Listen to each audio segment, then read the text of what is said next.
thanks so much for jumping over here. A lot of you guys have migrated from my TikTok channel to my YouTube channel, and I want to say thank you for that. If you haven't, if you're new to this channel, go ahead and hit that subscribe button. I'm a really small channel trying to make it to literally 1,000 subscribers. I think that would be awesome.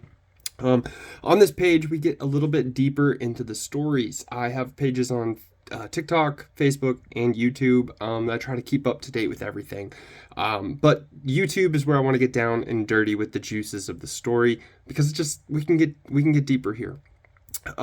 Today we're going to be talking a little bit about Tim Burchett and Congresswoman Luna, and they had a meeting with the Department of Energy, and I think it was quite interesting. Take a look.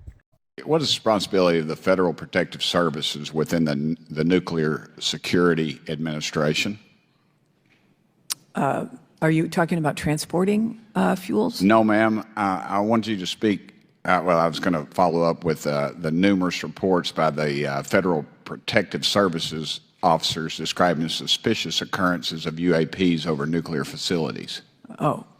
Let me just say, the Defense Department has said there is no evidence of UFOs, et cetera, or aliens in the United States. However, at those sites, there may be drones that may be nefarious. And so we are definitely looking at that and making sure that our national security sites are protected. We have a whole program related to countering drones that may be coming from Well, this isn't about drones, and this is prior to drones even. What protocols does the Department of Energy have for reporting and responding to any UAP sightings near nuclear infrastructure? And people joke about this, but I get a lot of questions about this concerning this and about this hearing today from my constituents, so I would appreciate you answering that if there are any protocols. Well, certainly there are protocols whenever we see anything unusual around our nuclear sites. A bit interesting. Instantly, she's just like, no, the Department of Defense already told you there's no such thing as UFOs. But, well, you're trying to lie to Congress, who already has been briefed on several meetings behind the scenes in the skiff. So good luck with that. But, yeah, I just think it's extremely interesting. And this is what Tim Burchett had to say about that whole story. Hey everybody, Tim Burchett, just leaving oversight. Several questions for Secretary Granholm, and she was clueless.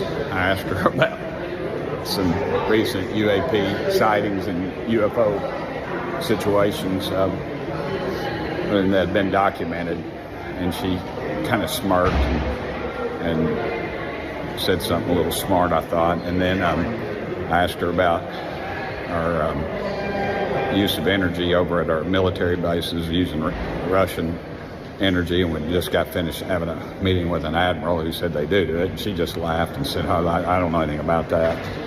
And then I asked her about the small nuclear reactors, which are a huge deal. And then she told me, maybe the biggest whopper, she said, the government's not standing in the way of rolling those out. And of course, who regulates them but the federal government? She's very arrogant. She condescending to the point, I think, but she was clueless, which is even worse. She wouldn't even come before the committee until we threatened a subpoena. Tim Burchett had enough, that is for darn sure. And the fact that she wouldn't come in front of the committee until they threatened her with a subpoena says a lot as to who they are and what they're trying to cover up. This cover-up is absolutely ridiculous. We know it's there.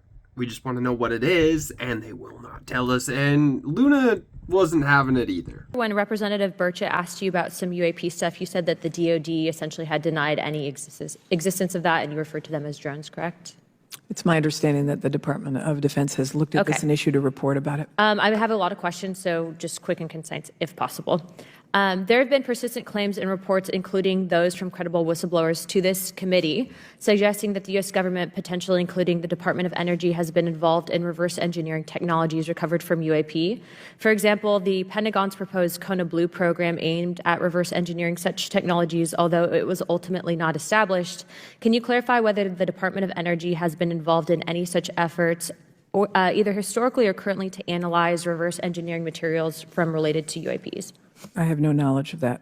Okay, there are several reports indicated frequent drone incursions over DOE nuclear facilities, including an incident on April 1st, 2021 at Lawrence Livermore National Laboratory, also known as LLNL. Can you detail the DOE's current security measures to prevent unauthorized drone activities or UAPs, and what steps are being taken to enhance these measures of frequencies of incidences? Yeah, we have a whole counter drone effort to make sure that all of our national security sites and our labs are protected from incursions from drones, I'll just say, that are not authorized. So there's a whole series of protocols, probably not ripe for discussion in this public setting. Correct. So I reviewed some unclassified materials from around the 40s and 50s, and so they weren't just being reported as drones back then, and I encourage you to look over those materials because I think that you guys should be upgrading that program to cover down on UAPs. There have been documented sightings of metallic spheres over DOE facilities, if you want to call them drones in this instance, such as one report on April 30th, 2019 over LLNL. What investigations have been conducted in regards to these sightings, and what conclusions do you guys have about the nature and origins of these objects? I'm happy to follow up with you on that. Okay, we'll be submitting also too for public record some questions after this, if you could please answer those. Considering the DOE's involvement in nuclear and sensitive research facilities, how does the DOE coordinate with agencies like the Department of Defense and ARROW to investigate UAP sightings? We obviously are teamed with the Department of Defense because of our national security and nuclear mission. Are you able to cite any specific investigations or shared data analysis efforts? I don't have information on that. Okay. As of right now, again, we'll be submitting some questions for you after this, but I hope that you guys can answer those in a timely fashion. And again, for those that might be tuning into this, I would encourage you to look at some of those unclassified materials, and we'll be happy to provide your office with that. I'll just follow up by one other question, I guess, to close it out. Does the DOE currently work with JSOC in order to handle security measures?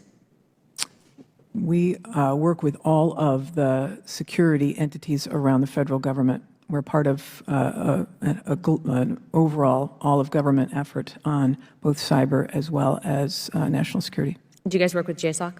Yes or no? Yes, we do. Okay. All right. Thank you.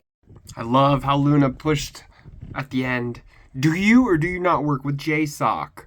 And she was like, yeah, but at the end of it, yes, we do. Well, that's fun because JSOC happens to be quite interesting of a company. For those of you who don't know what this is kind of like a global, team of the elites of the elites.